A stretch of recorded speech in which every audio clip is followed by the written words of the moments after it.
Tutaanza na Mheshimiwa Profesa Sospeter Mwijarubi Mhongo, atafuatiwa na Mheshimiwa Eric James Shigongo. Mheshimiwa Deo Kasenyenda Sanga ajiandae.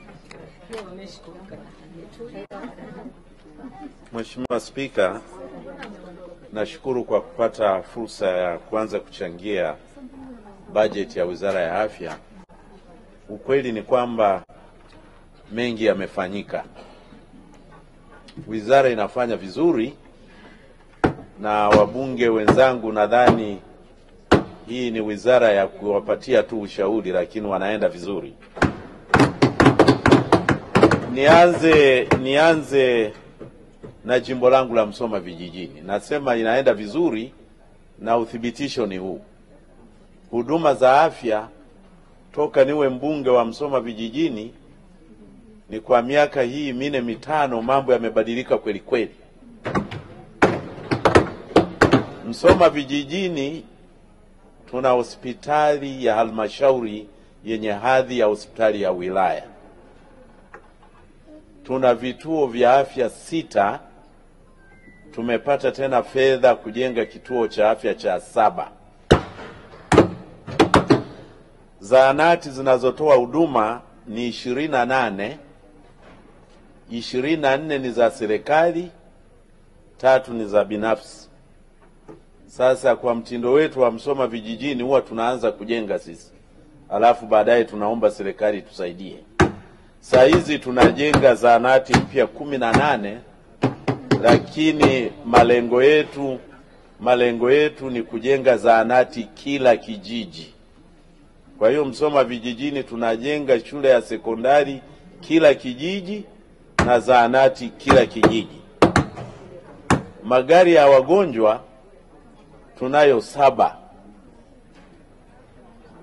2 mapya ya serikali, 5 mbunge na rafiki zake waliyanunua. Kwa hiyo kwa yote haya natoa shukurani kubwa sana kwa Mheshimiwa Rais, amewekeza kweli kweli na wizara inafanya kweli kweli. Kwa hiyo acha niende kwenye maombi mepesi ambayo najua na wabunge wengine wataomba. Wafanyakazi waongezwe na madawa yaongezwe. Sasa cha muhimu sana ni kutoa ushauri. Ushauri wa kwanza ni hivi: kwa mazuri tunayoyafanya tunapaswa kujipima na tutumia hata vigezo ambavyo sisi tulishiriki kuvitengeneza.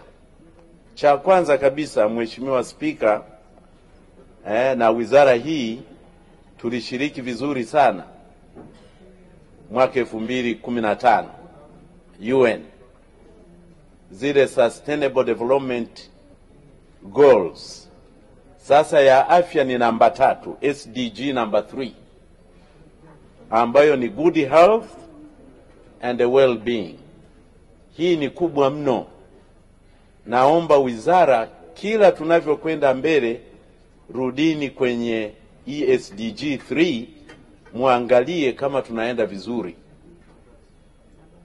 Ikifika 2030 tutafanya kupitia mafanikio, lakini tutakuwa katika nchi za Kiafrika na labda duniani Tanzania itaonekana inafanya vizuri.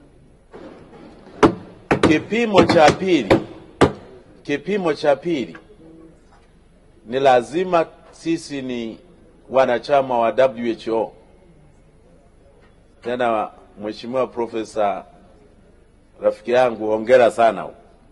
Sasa huko WHO lazima nako tuangalie wanatoa mapendekezo gani.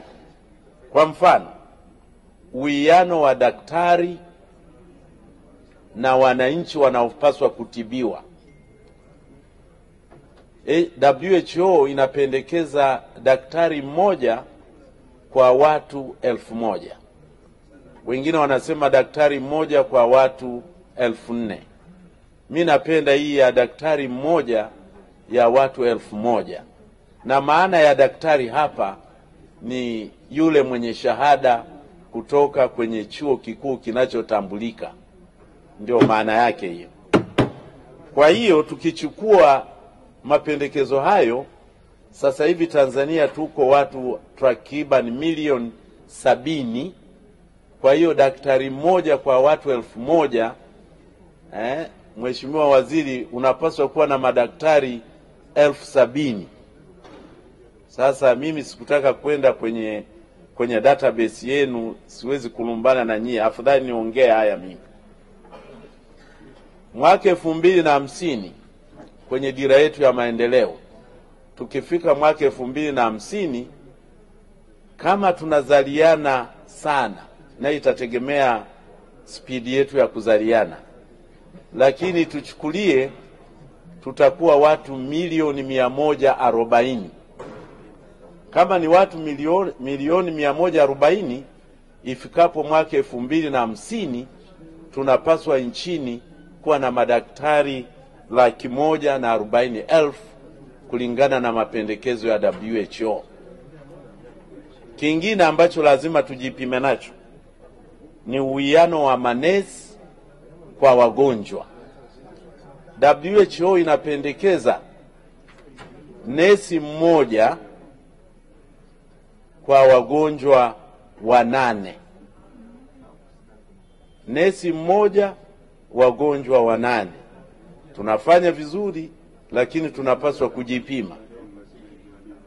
Na kwenye maeneo kama ya emergency na ya psychiatric hospitals kama Mirembe hapa, wanataka nesi mmoja kwa wagonjwa 4. Kwa hiyo ndugu zangu waheshimiwa wabunge, ukweli ni kwamba tunayo safari ndefu, tumeanza kutembea, tusikate tamaa. Pendekezo langu la pili ni kwenye vifaa. Vifaa lazima tujipongeze, tumefanikiwa sana. Na tukiviongea kwa lugha nyepesi, mtu ataviona ni vyepesi. Nimeshukuru kumsikia Mheshimiwa Waziri unasema tuna CT scans 45. Sasa CT naona ni yaseme kwa kirefu, ndio utaona umuhimu wake. CT scanner hiyo ni computed tomography. Ndio kule huwa nawaeleza mambo ya science ya STEM. Tuna MRI. Mheshimiwa Waziri umetuambia tuna 13 sasa hivi. Hii ni sikiliza, hii MRI ni magnetic resonance imaging. Science tupo hapa.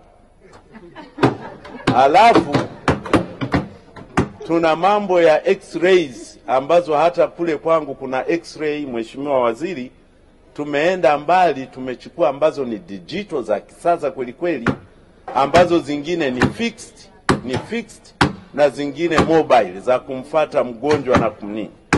Alafu kifaa cha 4 kikubwa ni ultrasound machines. Mheshimiwa Waziri ametuambia tunazo 970. Sasa waheshimiwa wabunge, kwa mchango wangu mimi hapa, hivi vifaa vyote vine vikubwa, wanasayansi watajua ni mambo ya rays, lakini imaging techniques ni techniques za imaging, kuona mwili kwa undani wake. Hapa pendekezo langu ambalo ni muhimu na lilifanya niombe kuchangia ni wataalamu tunao wachache sana, na hii specifically eneo litatusaidia. Hawa lazima tusomeshe vijana kwenye eneo la radiology. Sasa mapendekezo yangu yatakuwa kama yale ambapo sisi tuliingia chuo kikuu tukiwa hatuna wataalamu wa madini, serikali ikasema tusomeshwe kwa haraka sana, na tukasomeshwa kwa spidi kweli kweli. Sasa pendekezo langu, hii radiology, Mheshimiwa Spika, napendekeza tuwe na vijana wanaosoma hii shahada BSc ni radiology angalau 100 kila mwaka, na tuwapeleke kwenye vyuo ambavyo ni vizuri sana. Kwa nini? kwa sababu hivi vyombo hivi vitatu vyote, CT, MRI, X-rays, ultrasound tunavyo. Tatizo huwa ni tafsiri. Sasa wameshapiga picha, wanampatia we utafsiri uweze kupendekeza matibabu. Hapo ndio penye kazi hapo, tafsiri. Na hii ni sawasawa kama kwenye sekta ya mafuta, Mheshimiwa Speaker, unaweza ukafanya exploration, ukaenda kutafsiri, ukasema hamna mafuta. Mwingine akarudi hapo hapo akatafsiri akasema kuna mafuta. Sasa ndio kama hii ya radiology. Anaweza akatafsiri asione kuna ugonjwa. Mwingine akatafsiri hicho akasema kuna ugonjwa. Kwa hiyo hapa tunahitaji wataalamu. Na ndio nasema kwa lugha nyingine tuwe na Marshall Plan, watu wasomeshwe kwa kasi kubwa sana. Kwenye shahada ya kwanza 100, kwa miaka 5 tutakuwa na 500. Alafu na mwisho kabisa nimalizie dakika moja, Speaker, hospitali zetu hizi mbili lazima tuzifanyie kazi. Kuna teaching hospital na general hospital. Lazima tuwekeze sana kwenye teaching hospital, kwa sababu teaching hospital inatoa kazi mbili, inatibu na kutoa elimu. Na hapo ndio napendekeza na hospitali ya jina la Mwalimu Nyerere, ile ya mkoa wa Mara, ile Memorial Regional Hospital ya mkoa wa Mara, tunaomba iwe ni teaching hospital, iwe ni sehemu ya chuo kikuu cha Mwalimu cha kilimo na teknolojia. Nashukuru sana Speaker. Naunga mkono. Asante sana.